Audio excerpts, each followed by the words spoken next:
Usually ఒక 3 కేటగిరీస్‌లో చెప్తాను. 3 peace important. ఒకటి ఫస్ట్ పీ ఏంటంటే ప్లెజర్. అంటే ఏంటిది ఇది క్యూరియాసిటీ చేస్తున్నారు, మనం సినిమాలో చూసారు, లేకపోతే అడ్వర్టైజ్మెంట్స్‌లో చూసారు. ఇప్పుడు మనకి కావాల్సినంత ఓటీటీ కంటెంట్‌లోనే ఆల్మోస్ట్ ఎవ్రీ సిరీస్‌లో మనం చూస్తున్నాం. సో ఇలాంటప్పుడు ఏంటంటే ఒక కుతూహలత రావడము, ఇదేంటిది చూద్దాము. అండ్ డెఫినెట్లీ ఏ డ్రగ్ ఎందుకు బానిస అవుతారు, దానికి ఎందుకు మొక్కు చూపిస్తున్నారు అంటే ఖచ్చితంగా అది ఇచ్చేటువంటి ప్లెజర్. సో మన రీసెర్చ్ ప్రకారం కూడా, అంటే సైన్స్ ఆఫ్ అడిక్షన్ మనం అర్థం చేసుకుంటే, ఈ మాదక ద్రవ్యం ఇచ్చేటువంటి సంతోషం ఏంటంటే 10 ఇంతలు ఎక్కువగా ఉండడం కూడా ఒక ముఖ్యమైన కారణం ఎందుకు దాన్ని విడనాడలేకపోతున్నారు అన్నదానికి. సో ఇక్కడ ఒక పీ ప్లెజర్. రెండో పీ ఏంటంటే యుక్త వయసులోని ఎక్కువ మంది చిల్డ్రన్ అడాలసెంట్ ఏజ్ నుండి చూస్తే ప్రెషర్, పియర్ ఇన్ఫ్లుయెన్స్. సో ఈ ప్రెషర్ ఎలా ఉంటుంది అంటే that can be any kind of, అంటే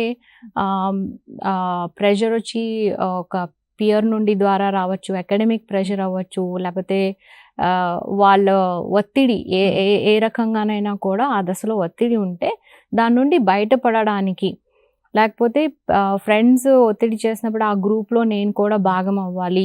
సో అందరికీ మనకి ఎప్పుడు కూడా other side of the grass గ్రీన్గా కనిపిస్తుంది. సో వీళ్ళు అది చేసినప్పుడు చాలా బాగున్నారు.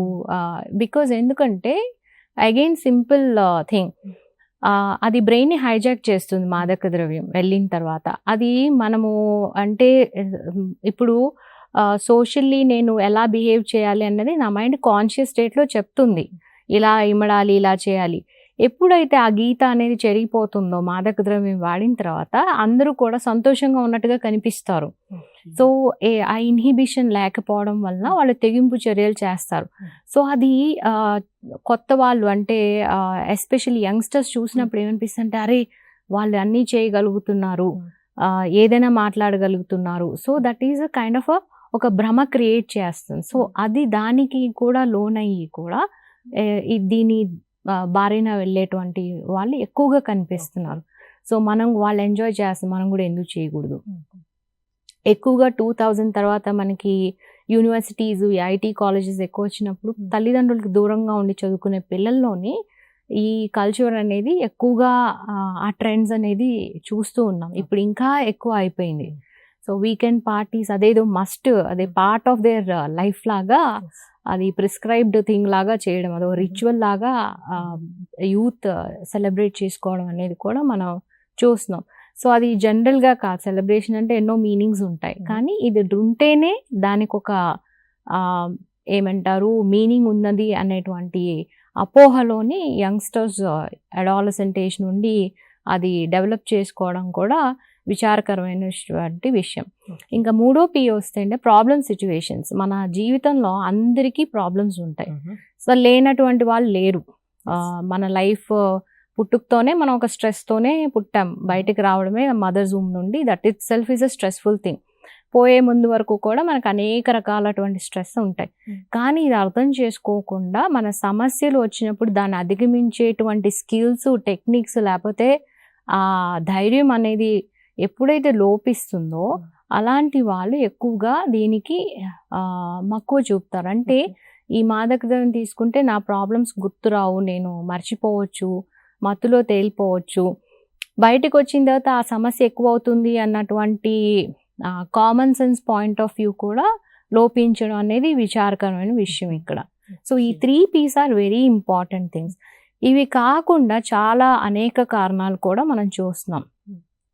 ఎక్కువగా ఈ మధ్య వచ్చేటువంటి స్కూల్ చిల్డ్రన్లోని సెల్ఫ్ ఎస్టీమ్ అనేది లో, అంటే వాళ్ళ మీద వాళ్ళకి నమ్మకం లేకపోవడం, నెగిటివ్ సెల్ఫ్ ఇమేజ్, నేను బాగుండను, అలాంటి కేసెస్ ఎక్కువగా చూస్తున్నాం. అంటే వాళ్ళ మీద వాళ్ళకి ఒక నమ్మకం లేకపోవడం, నెగిటివ్ ఇమేజ్ ఫామ్ చేసుకోవడం, గౌరవం అనేది లేకపోవడం. సో దే ఫీల్ దట్ దీన్ని అధిగమించడానికి నాకు ఒకటే మార్గం ఏంటంటే ఈ మత్తులోకి వెళ్ళిపోవడం అనేది. Another thing also we see that ఇప్పుడు కుటుంబంలో ఎవరైనా యూజ్ చేస్తున్నారు, లేకపోతే ఇప్పుడు మనం చూసే ట్రెండ్స్లో కూడా చూస్తే మీడియాలో కానీ ఎక్కడైనా అందరు కుటుంబాల్లోనే availability of alcohol and cigarette smoking. ఇది ఇంపార్టెంట్ విషయం. మనం చూడాల్సింది ఏంటంటే గేట్వే ఆఫ్ డ్రగ్స్ అంటాం. అంటే ఈ సమస్య యొక్క మొదలు అయ్యేది కూడా లీగల్ డ్రగ్స్. ఏంటిది? Tobacco and alcohol which is available.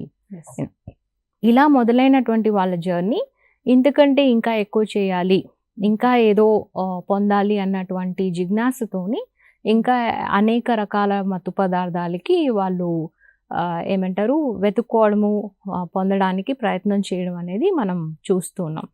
So ఈ స్ట్రెస్ కావచ్చు, లో సెల్ఫ్ ఎస్టీమ్ కావచ్చు, కుటుంబంలో ఎవరైనా యూజ్ చేసినప్పుడు అంటే రాంగ్ మోడల్స్, ఇంకోటి మీడియాలో వాళ్ళ ఇన్ఫ్లుయెన్స్, వాళ్ళు ఎవరినైతే అభిమానిస్తారో like we see lot of cases. అంటే ఎక్స్ప్లోర్ చేసినప్పుడు వాళ్ళు చెప్పే విషయాలు చాలా ఎలా ఉంటాయంటే, నువ్వు ఎప్పుడు స్టార్ట్ చేసావు, మొదట ఎప్పుడు మొదలు పెట్టావు, దానికి కారణాలు ఏంటి, మీరు అడిగారు ఏం కారణాలు. సో నా ఫేవరెట్ హీరో సినిమాలో అలా చేయడం చూశాను. అది చూసినప్పుడు నాకు కూడా అనిపించింది ఆ సేమ్ అనుభూతి. బికాస్ టెక్నికల్ వాల్యూస్ పెరిగినప్పుడు చాలా బాగా చూపిస్తాం. అంటే గ్లోరిఫికేషన్ చేసినప్పుడు దాని యొక్క ప్రమాదం ఏంటంటే ఎంతమంది దాన్ని పిక్ చేసుకుంటున్నారు, దాన్ని అక్కడ వాళ్ళు యాక్ట్ చేస్తున్నారు కానీ వీళ్ళు అలా అనుకోరు. సో వాళ్ళు చేసింది మనం కూడా చేయాలి అని. సో రాంగ్ రోల్ మోడల్స్ కూడా దీనికి ఒక కారణం అనేది చెప్పచ్చు. ఇంకోటి మనకి యాక్సెసిబిలిటీ, అవైలబిలిటీ మన కమ్యూనిటీలో కూడా అందుబాటులో ఉండడం కూడా ఒక కారణం.